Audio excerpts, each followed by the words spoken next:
Celebrate Jesus. Now, we are supposed to eat the bread, but they're going to eat special bread before they eat this. If Jesus can turn water into wine, fish into his body, loaves from the boy into what? Into what? Into his body. People can eat. So I'm going to give them food from above. And they're going to eat for this year, 2014. Happy we are fasting, but they're going to eat the fulfillment from above. Wake up! Stand up!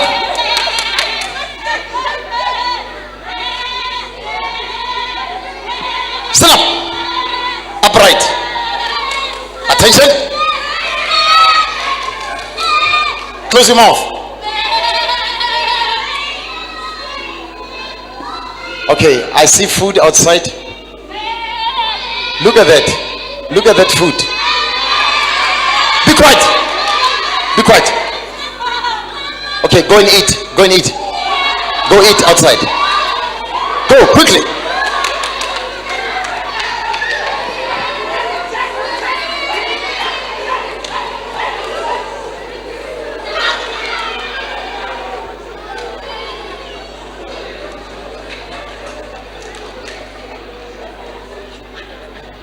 Eat quickly.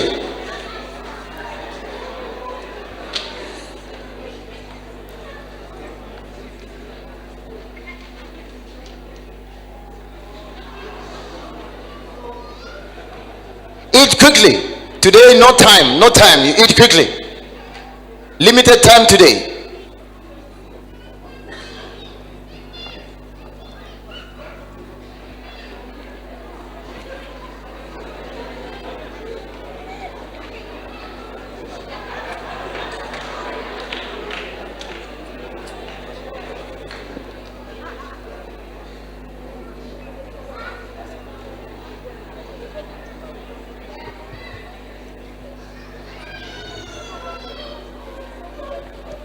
Eat quickly.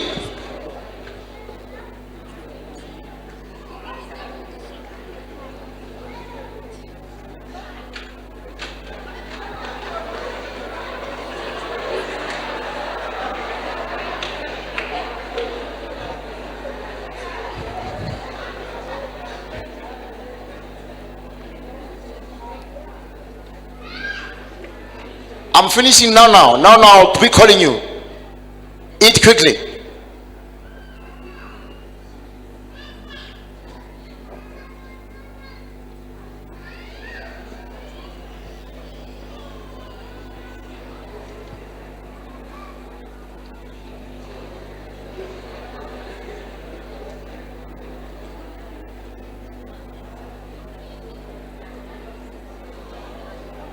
Will they die after this? Will we see death? Life. What do we call it? Life. This one eats a lot, eh?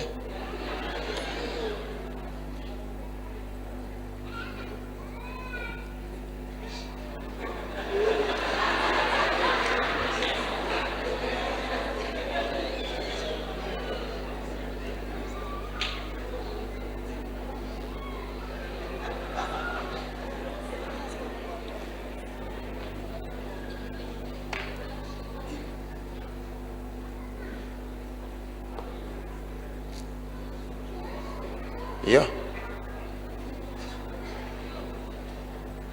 If your husband is there, your wife is there, they're eating life, there will be resurrection.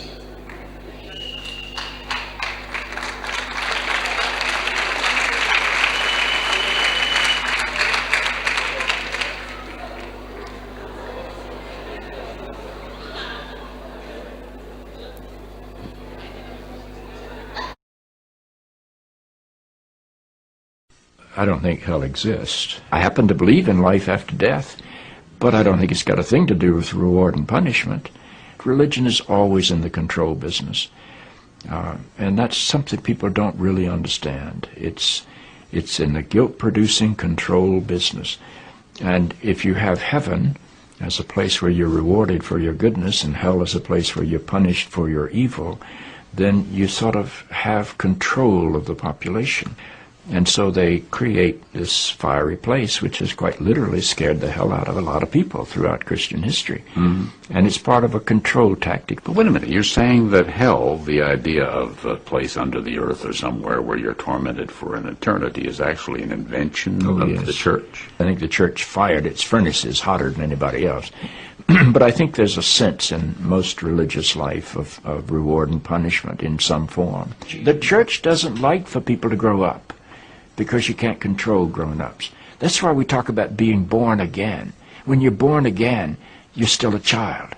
The people don't need to be born again. They need to grow up. They need to accept their responsibility for themselves and the world.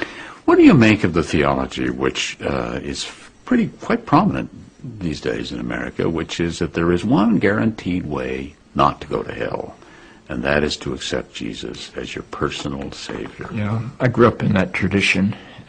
Every church I know claims that we are the true church, and they have some ultimate authority. We have the infallible Pope, we have the inerrant Bible.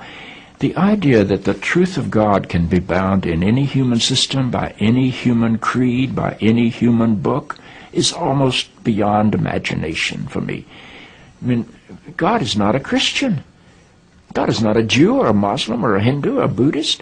All of those are human systems which human beings have created to try to help us walk into the mystery of God. I honor my tradition. I walk through my tradition. But I don't believe my tradition defines God. I think it only points me to God. You and I are emerging people, not fallen people. Our problem is not that we are born in sin. Our problem is we do not yet know how to achieve being fully human.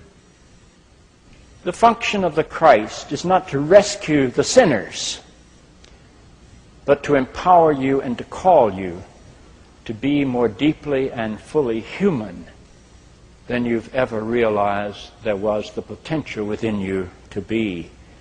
Maybe salvation needs to be conveyed in terms of enhancing your humanity rather than rescuing you from it.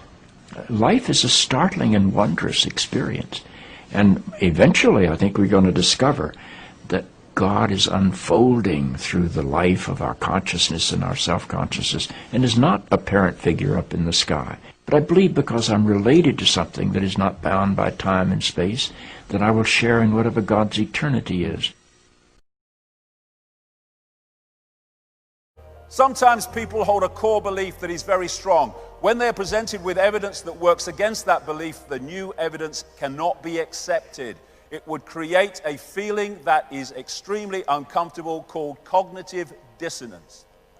And because it is so important to protect the core belief, they will rationalize, ignore, and even deny anything that doesn't fit in with the core belief.